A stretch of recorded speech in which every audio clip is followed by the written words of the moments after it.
Welcome student. आज हम लोग पढ़ेंगे पाठ 12 धूप बत्ती जली बुझी। तो सबसे पहले हम लोग देखेंगे कि पाठ प्रवेश में क्या लिखा हुआ है। प्रस्तुत पाठ में लेखक ने धूप बत्ती की दो रूपों खड़ी और झुकी हुई उपमा क्रमशः घमंडी और विनम्र से दी हैं और इस बात पर बल दिया है कि विनम्रता से हम सबका हृदय जीत सकते हैं। इस पाठ में लेखक ने अपने और लोक जीवन के अनेक दृष्टांतों के माध्यम से विनम्रता और अहंकार के अंतर को स्पष्ट किया है तथा विनम्रता के महत्व को समझाने के लिए इन्होंने अपने विचार के साथ लोक प्रचलित लोकोक्तियों से भी घटनाओं की पुष्टि की है। मैंने अपनी कोठारी में आते ही देखा कि कल सुबह जो धूप बत्ती जलाई थी वह पूरी तरह जली नहीं, कुछ जलकर बुझ गई हैं और अभी भी ज्यों का त्यों खड़ी हैं। मुझे वह सिर जली ऐसी लगी कि जैसे कोई मनुष्य हो जो थोड़े बहुत ज्ञान को अपने संपूर्ण विकास मानकर अहंकार में उफनता फिरता हो। मेरा मन दया से भर गया। मैंने उस धूप बत्ती को बिना उठाए ही फिर से जलाने का निश्चय कर लिया। झट से मैंने दिया सलाई जलाई और उसे धूप बत्ती के सिर से लगाया। दिया सलाई जलकर बुझ गई पर धूप बत्ती न जली। मैंने दूसरी तीसरी दिया सलाई जलाई, वे भी जलकर बुझ गई। अब मैंने धूप बत्ती को उसके स्थान से उखाड़ लिया और उसे झुकाकर चौथी दिया सलाई जलाई। अरे साहब, वह दिया सलाई से छूते ही जल उठी। जलती धूप बत्ती ने सुगंध से कोठरी को भर दिया। यह काम समाप्त हुआ तो बुद्धि ने अपनी कलाबाजी दिखाई।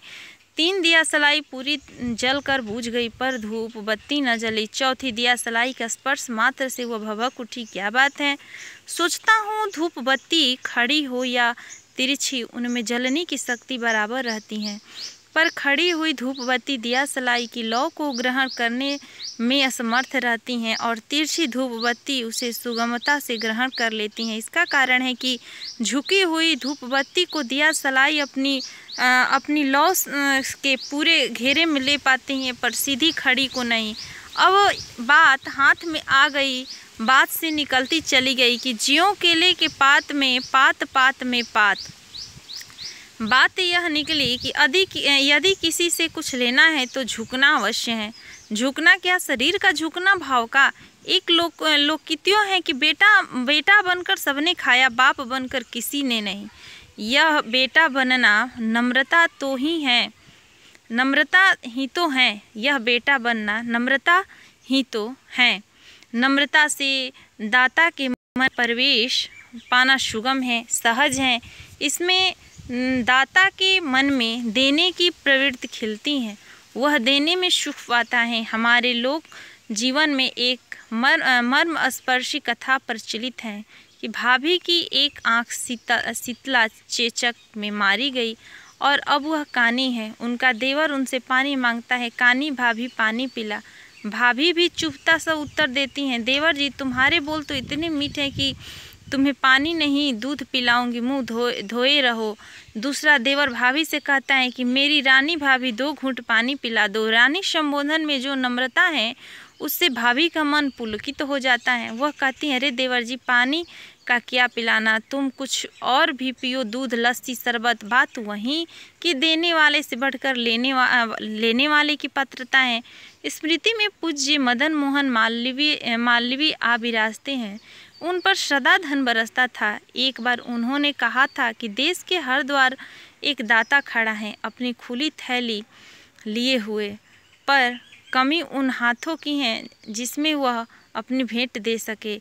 मुंबई मेल में एक घटना मस्तिष्क में आ रही है कि रेल का हर डिब्बा खचाखच भरा था, बस एक डिब्बा थोड़ा खाली था। इसमें चढ़ना, शेर की दाढ़ से गोश्त निकालना था। डिब्बे में एक रोबीला पेशवारी पठान था। बाहर हम 7 मुसाफिर थे। खान ने मुसाफिरों को घूरा और रौब से कहा कि दरवाज़ा नहीं खुलेगा। एक मुसाफिर ने चेकर से शिकायत की, जनाब ये हजरत पूरा डिब्बा घेरे बैठे हैं और हमें चढ़ने नहीं देता है। चेकर महोदय ने जरा कठोर स्वर में खान से कहा कि आप दूसरे मुसाफिरों को चढ़ने से नहीं रोक सकते, खोलिए दरवाज़ा। खान ने सचमुच दरवाज़ा खोल दिया और चेकर की ओर मुस्कुराते हुए कहा कि ओ तुम बैठाएगा, इसको बैठाओ। अब जब गाड़ी चलेगा तो हम इसको बाहर फेंकेगा तो तुम हरी झंडी हिलाना। चेचक तो खिसका ही, वे मुसाफिर भी 9-2-11 हो गए। खान ने उन्हें देकर आवाज़ देकर कहा, ओह कहाँ जाता है, आओ इधर, हम पूरी सीट देगा। निमंत्रण अत्यंत उदार था, पर उसे स्वीकार करने की शक्ति उन लोगों में न थी। वे चले तो चले ही गए। खान ने दरवाज़ा धम से बंद किया। अब मैं भी अपनी जगह पर खड़ा था, अपनी अटैची हाथ में लटकाए। खान ने मुझे देखा और मैंने खान को। उसने क्या सोचा मैं नहीं जानता, पर मैंने सोचा कि मालवीय जी का वचन है कि हर द्वार पर दाता खड़ा है, तो क्या यह खान भी एक दाता है। तभी खान ने मुझसे कहा कि तुम नहीं गया। मैंने संक्षेप में कहा, नहीं खान साहब। खान साहब, आप एक बहादुर पठान हैं और बहादुर आदमी का दिल बहुत बड़ा होता है। उसमें ही जगह न मिले फिर कहाँ जगह मिलेगी। तुम डरता नहीं, हम तुम्हें नीचे फेंक देगा। नहीं खान साहब, बहादुरी आदमी के पंजे सख्त होते हैं, दिल मुलायम होता है, आप मुझे नीचे नहीं फेंक सकते। खान ने कुछ सोचा कि तभी गार्ड की सीटी बजी, हरी झंडी हिली। खान ने दरवाज़ा खोला तो मुझे बुलाया। मैं झटपट दरवाजे पर पहुंचा कि खान ने सहारा देकर मुझे भीतर लिया। 18 आदमियों के बैठने लायक उस डिब्बे में केवल खान था, उसकी खूबसूरत बीवी और 2 बच्चे। सबके बिस्तर बिछे थे जैसे वे पलंग पर ही हो। दूसरे स्टेशन पर गाड़ी रुकी। संयोग की बात प्लेटफॉर्म मेरी तरफ था। मैं खिड़की से बाहर झुक गया। 3 मुसाफिर थे, 2 जवान, एक बूढ़ा। बिना खान की तरफ देखे जोर से मैंने कहा, बाबा यह खान साहब का डिब्बा है, उन्होंने मेहरबानी करके मुझे बैठने की जगह दे दी है। वह जगह मैं आपको दे दूंगा और खुद खड़ा रहूंगा, आप भीतर आ जाइए। वे तुरंत अंदर आ गए। मैंने अपनी जगह पर बिठा दिया। मैं खड़ा खड़ा पुस्तक पढ़ने लगा। कोई 20 मिनट बाद खान ने पूछा, तुम क्यों खड़ा है मेरे भाई। मैंने कहा, खान साहब आपने मेहरबानी करके जो जगह मुझे दी थी वह मैंने बूढ़े बाबा को दे दी, लेकिन मुझे कोई दिक्कत नहीं, आप आराम से लेटिए। खान ने कहा कि नहीं तुम भी बैठो। अगले स्टेशन पर जब गाड़ी ठहरी तो मैंने एक स्त्री और उसके बालों को अपनी जगह पर बिठा दिया और मैं खड़ा हो गया।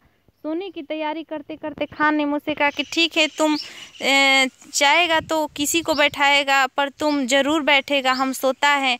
और खान जब सोकर उठा तब तक हम 12 हो चुके थे। खान देखकर हंसा और बोला, सरकार तुमको रोज बॉम्बे मेल में रखे तो बहुत मुसाफिर को आराम होगा। देख रहा हूँ धूप बत्ती झमझम जल रही है और मेरी कोठरी उसकी भीनी सुगंध से भरी है। सोच रहा हूँ यदि धूप बत्ती पहली दिया सलाई से जल जाती तो यह बात और बात में छिपी बात मैं कैसे जान पाता।